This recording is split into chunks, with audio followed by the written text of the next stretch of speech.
వివిధ రాష్ట్రాల రాష్ట్ర కమిటీ సభ్యులను నిర్మూలించడానికి కేంద్ర రాష్ట్ర ప్రభుత్వాలు సంయుక్తంగా చుట్టివేత నిర్మూలన దాడులు చేస్తున్నాయి, అరెస్టులు చేస్తున్నాయి. ఇందులో భాగంగా మా పార్టీ ప్రధాన కార్యదర్శి కామ్రేడ్ బసవరాజు సహా అనేక మంది కేంద్ర రాష్ట్ర కమిటీ సభ్యులను హత్య చేశాయి.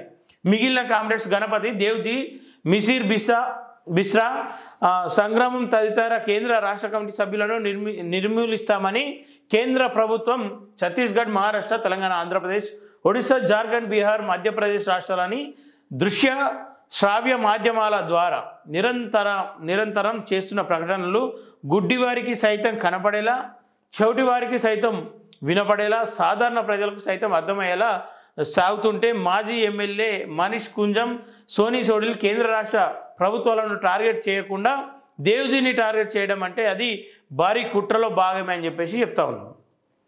ఏదేమైనప్పటికీ మావోయిస్టులను అంతం చేయడానికి కొన్ని ప్రకటనలు జరుగుతూ ఉన్నాయి. అలా వాస్తవాలు ఏవని చెప్పి చెప్తా ఉన్నారు.